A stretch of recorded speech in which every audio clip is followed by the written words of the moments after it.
Hey guys, thank you so much for tuning in.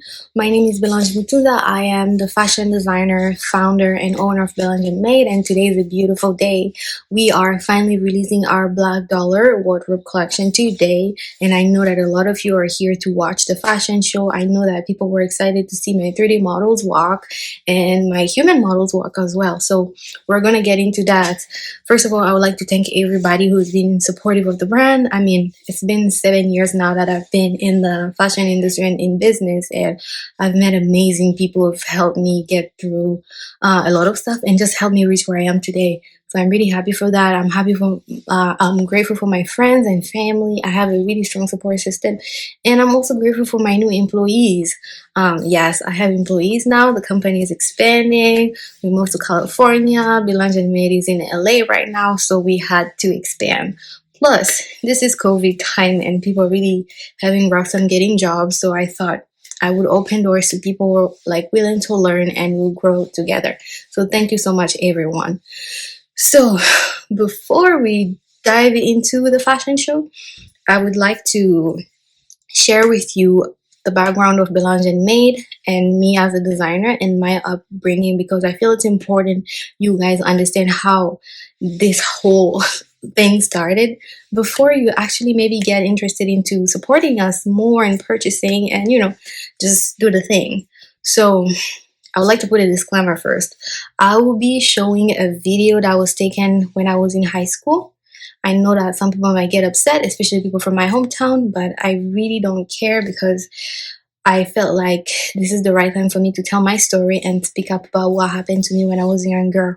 So please keep watching. And I am doing this not because I want pity from anyone or I want to bash anyone, but I feel like my life, I have to give this testimony. Maybe there is somebody out there who's struggling who needs to hear this today. So I am not looking for pity. I'm not looking for sympathy or anything. This is a testimony that I wanted to give. And I am a Christian. I believe in God. And I feel like this was the time for me where God wanted me to speak up and tell my story, because there are so many people lost out there who need a little bit of encouragement. From the Democratic Republic of the Congo, where I was born and raised, and I went to school there, kindergarten, primary school, and high school. That's where I went. So growing up, I mean, my life was pretty quiet. I'm a quiet person. Didn't have a lot of friends, but I had enough friends. However, when I started high school, I mean, it was pretty good at the beginning until my fourth year in high school. So that time, I remember the first time our headmaster had decided with all the professors that they wanted to have a like a student president who could be representing all the student to to the board of all the teachers, at school. So I had really great ideas for that, so I decided to run. Unfortunately, many people wouldn't have a girl as a president. They were just not having it. Like, how come? Like, how dare you? And I remember this one guy told me in my face that as a girl, you belong to the kitchen. I was like, what? So from there, people started developing this hatred towards me, and even girls. It's surprising until today. I think can understand that girls like me went against me, which is crazy. But hey, so even the girls against me, people started like gossiping and how dare she? How is she gonna do this? How is she gonna do that?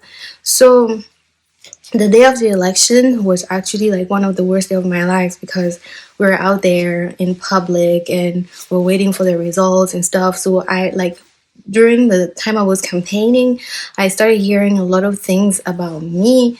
Like, I wasn't a mean person to anyone in high school, to be honest. And I know that people who know me from back there, they would know that I was never mean to anyone, but people started hating me for no reason. Until today, I never understood why, but I just know that kids can be really mean. So the day of the election, we're all out there waiting for the results, and we're standing, me and the boy I was running against. So people were to have a boy, even if he had no it didn't have great ideas, as long as they didn't have a girl president. So, I mean, I'm not bashing him and I'm not going to say his name, but people would rather have a boy than a girl be president. So that day, we're waiting for the results, and then the result came out. I got 300 votes and the guy got like almost 700 votes and stuff. So I took the L, yes, he did it, he beat me and fine, but it didn't stop there. The kids decided that it was okay for them to singing after me. Like I was going with my friends to catch the bus and go home, but they decided that they would all gang up against me. And can you imagine, you have almost like 600 people singing, following you, trash talking you, calling you names for no reason, or I don't know if it was just because I was a girl. I don't know. They're like following me, and so I was so scared that day. So I had 3 guys friends were with me, and my young sister and my young sister's friend were really, really scared because they followed us until we got out of the school complex. We were going to catch the bus. So even the girls were singing, telling me to get naked, to take off my clothes, that I wasn't nothing, and all these things. Like I didn't even understand why. So I remember when I was about to catch the bus, like people from outside, the outsider, were looking like, "What's wrong with these kids?" So I remember this older woman was looking at some of the girls were singing against me, and she told them like, you're all girls. How can you be singing stuff like that against a woman, like a girl who's like you? Like, you should be ashamed of yourself. But those girls were just like, oh, whatever. They started singing and stuff for no reason. So I went home. I remember that day I cried so bad. And honestly, I wish I was there that day. Imagine being 16 years old and 600 people singing just because you're lost and because you're a girl.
La voilà, elle est partie. Ministre des Sports.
Lawa yako.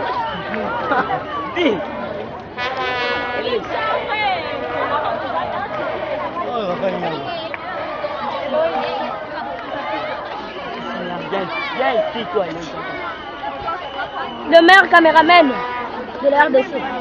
Chambibi. Voilà, on va pas dire.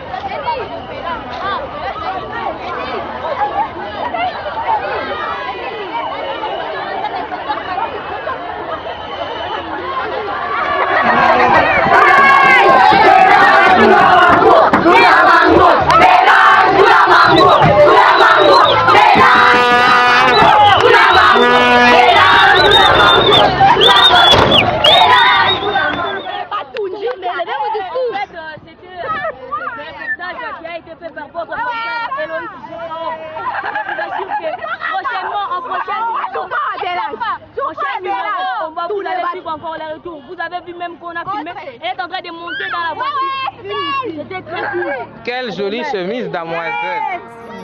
Just because you're lost and because you're a girl.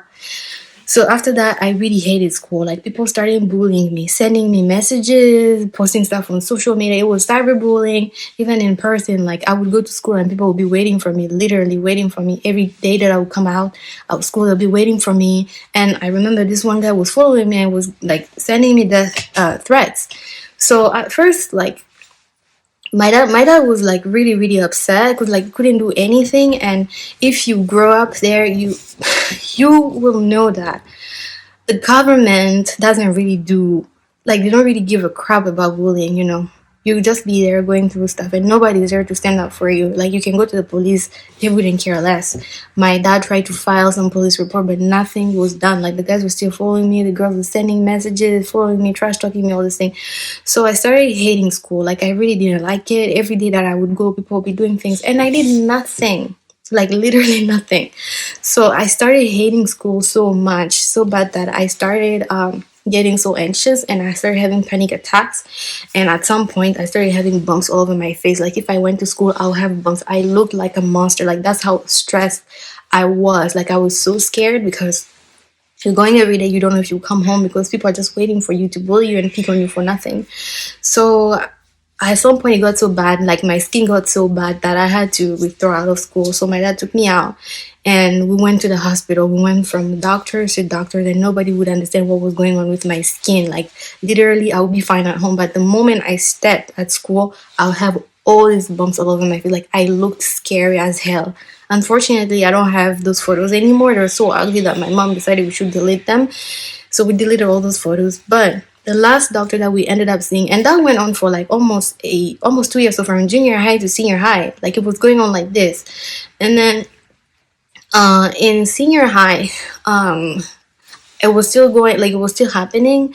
So the last doctor that we ended up seeing asked my dad if there was something going on in my life and all these things. So my dad tried to explain to him what was going on, and then he said maybe this is stress related, so I'll give her some medicine, just like allergy medicines.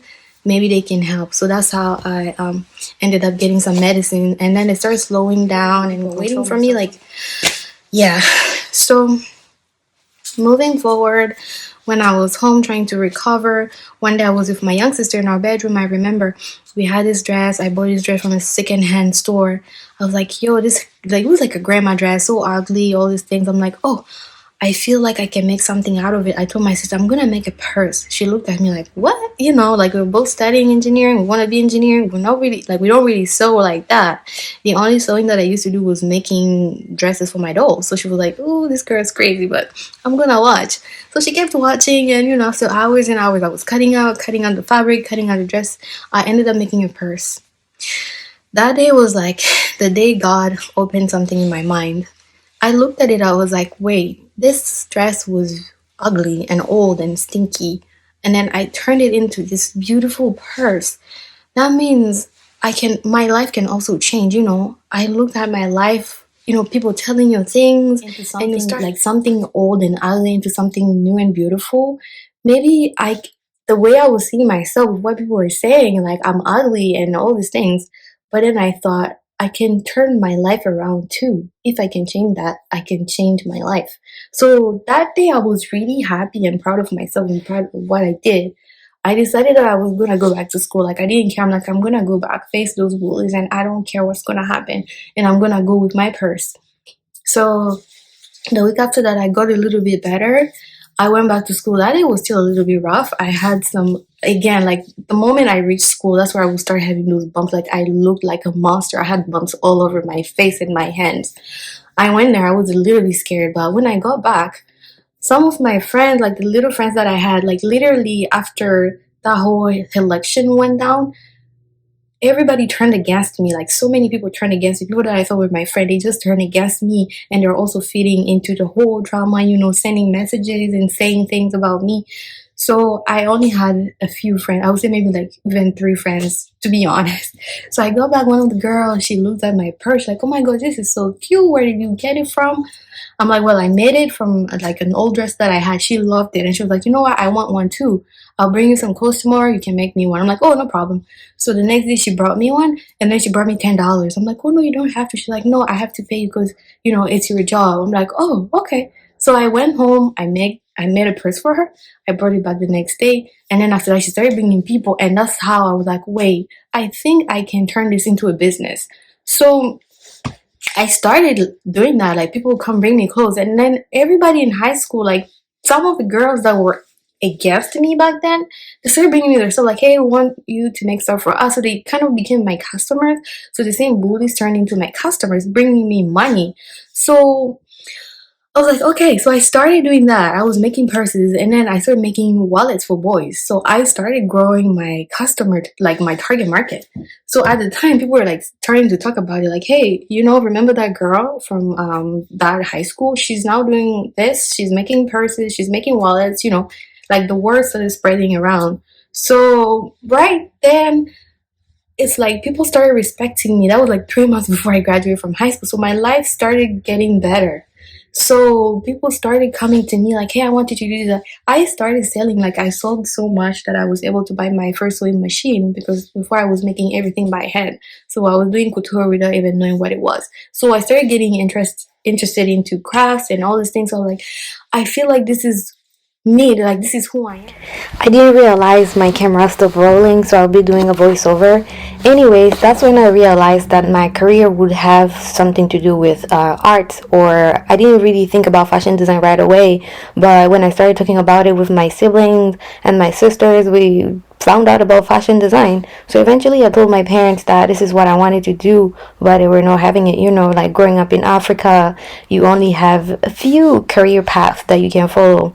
And I told my dad specifically was not really like for me studying fashion design, like, well, you would be a good engineer, all this thing, but it just wasn't what I wanted to do. Me studying engineering was just because I wanted to be like him, but I had to find my own person. So that time was the time I realized that fashion was my calling. So I ended up going to fashion school in college.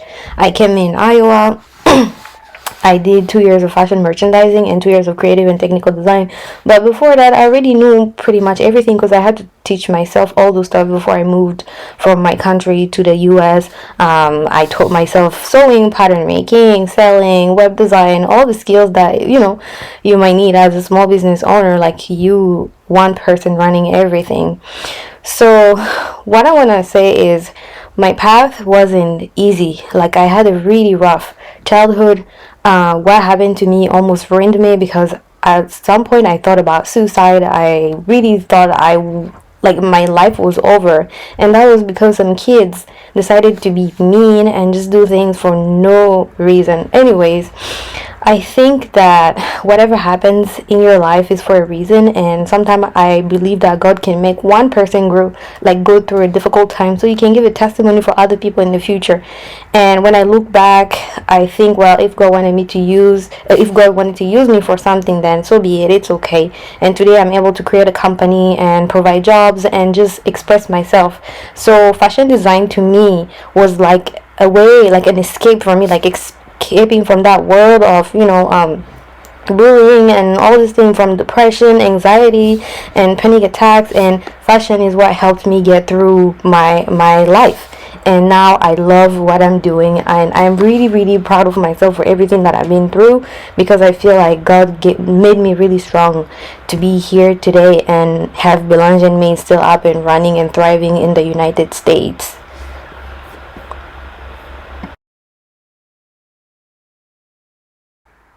So Pretty much, when I design, I find so much joy and satisfaction in what I do, and I really, really love what I do. That was a way for me to find myself and get out of